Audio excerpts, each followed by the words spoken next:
ఒక్క ఓటుతో మంత్రిని ఓడించిన సామాన్యుడు. ఇది కదా అసలైన విజయం. కేవలం ఒకే ఓటుతో ఓ సామాన్యుడు ఏకంగా మంత్రిని ఓడించాడు.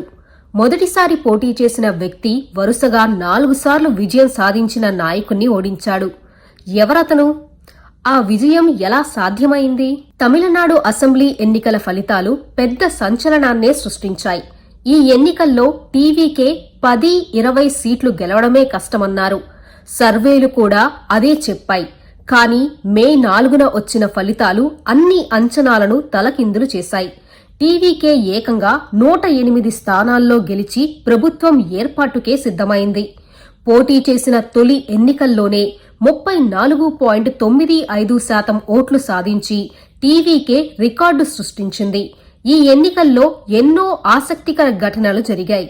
అందులో ఒకటి టీవీకే అభ్యర్థి ఒక్క ఓటు తేడాతో గెలవడం.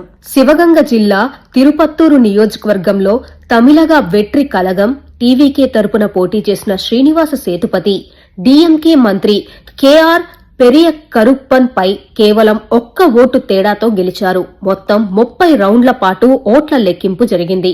చివరి రౌండ్ వరకు ఉత్కంఠ కొనసాగింది. చివరకు టీవీకే అభ్యర్థి శ్రీనివాస సేతుపతి ఒక్క ఓటు తేడాతో గెలిచి ఎమ్మెల్యే అయ్యారు. ఈయనది కదా అదృష్టమంటే, ఒక్క ఓటుతో ఎమ్మెల్యే అయ్యాడు. దీంతో తమిళనాడులో ఈయన స్టార్ అయిపోయారు. తిరుపత్తూరు డీఎంకేకు కంచుకోట. అక్కడ డీఎంకే 8 సార్లు గెలిచింది. 2006 నుంచి వరుసగా 4 సార్లు గెలుస్తూ వస్తున్న పెరియ కరుప్పన్ ఈసారి టీవీకే అభ్యర్థి ఓడించారు. శ్రీనివాస్ సేతుపతి టీవీకేకి 83,375 ఓట్లు రాగా సమీప ప్రత్యర్థి పెరియ కరుప్పన్ కు 83,374 ఓట్లు వచ్చాయి. ఆసక్తికరంగా ఈ నియోజకవర్గంలో బీజేపీ అభ్యర్థి తికే మరన్ కు 29,054 ఓట్లు వచ్చాయి. ఇలానే తమిళనాడు అసెంబ్లీ ఎన్నికల్లో మరికొన్ని నియోజకవర్గాల్లోనూ టాప్ ఫైట్ సాగింది. దీంతో అతి తక్కువ మెజారిటీతో అభ్యర్థులు విజయం సాధించారు. ఇలాంటి అసెంబ్లీ స్థానాలు ఏవంటే పోలూరు అసెంబ్లీ. తిరువన్నమలై జిల్లా పోలూరులో తక్కువ ఓట్లతో టీవీకే విజయం సాధించింది. ఈ పార్టీ పోటీలో నిలిపిన అభ్యర్థి అభిషేక్ 227 ఓట్ల తేడాతో విజయం సాధించాడు. ఇతడికి 67,961 ఓట్లు రాగా డీఎండీకేకు 67,734 ఓట్లు వచ్చాయి. వెప్పనహల్లి అసెంబ్లీ. కృష్ణగిరి జిల్లాలోని వెప్పనహల్లిలో డీఎంకే అభ్యర్థి శ్రీనివాస్ 138 ఓట్ల తేడాతో విజయం సాధించారు. ఇక్కడ డీఎంకేకు 74,691 ఓట్లు పోలవగా ఏఐఏడీఎంకే అభ్యర్థి మునిస్వామికి 74,553 ఓట్లు వచ్చాయి. ఈ అసెంబ్లీలో టీవీకే అభ్యర్థి సంపంగికి 63,907 ఓట్లు వచ్చాయి. కన్యాకుమారి అసెంబ్లీ. కన్యాకుమారిలో ఏఐడీఎంకే అభ్యర్థి తలవై సుందరం కేవలం 214 ఓట్లతో విజయం సాధించాడు. ఇతడికి 75,045 ఓట్లు రాగా సమీప ప్రత్యర్థి మహేష్ కు 74,831 ఓట్లు వచ్చాయి. ఇక్కడ టీవీకే అభ్యర్థి మాధవన్ కు 72,977 ఓట్లు వచ్చాయి. విలుపురం జిల్లా తిరుక్కోయిలూరులో ఏఐడీఎంకే అభ్యర్థి పళనిస్వామి 285 ఓట్ల తేడాతో విజయం సాధించాడు.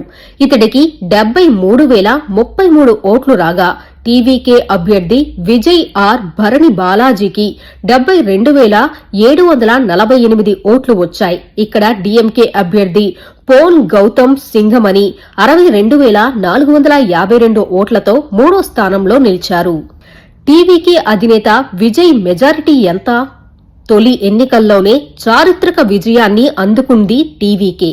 ఈ పార్టీ అధినేత విజయ్ కూడా పోటీ చేసిన 2 స్థానాల్లో విజయం సాధించారు. పెరంబూర్ నియోజకవర్గంలో 53,715 ఓట్ల భారీ మెజారిటీతో గెలుపొందారు. ఇక తిరుచి నియోజకవర్గంలోనూ 27,416 ఓట్ల మెజారిటీతో విజయం సాధించారు. ఇక తమిళనాడులోని మొత్తం 234 స్థానాల్లో టీవీకే 108 చోట్ల గెలిచింది. ప్రభుత్వం ఏర్పాటుకు 118 సీట్లు అవసరం కాగా 10 సీట్ల దూరంలో నిలిచింది. ఇతర పార్టీల సపోర్ట్ విజయ్ కు లభించే అవకాశముంది. దీంతో సొంతంగానే ఆయన ప్రభుత్వాన్ని ఏర్పాటు చేసేలా కనిపిస్తుంది. స్టాలిన్ కు తప్పని ఓటమి. ఈ ఎన్నికల్లో అధికార డీఎంకేకు పెద్ద ఎదురు దెబ్బ తగిలింది. ఆ పార్టీ ఓడిపోవటం కాదు, స్వయంగా ముఖ్యమంత్రి ఎంకే స్టాలిన్ తన కంచుకోట కొలత్తూర్ నియోజకవర్గంలో ఓటమిని చవిచూశారు. ఇక్కడ టీవీకే అభ్యర్థి విఎస్ బాబు చేతిలో 8,795 ఓట్ల తేడాతో ఓడిపోయారు. అయితే స్టాలిన్ తనయుడు ఉదయనిధి స్టాలిన్ 7,140 స్వల్ప మెజారిటీతో విజయం సాధించారు. దీంతో ఈయననే శాసనసభ ప్రతిపక్ష నేతగా ఎన్నుకునే అవకాశాలున్నాయి.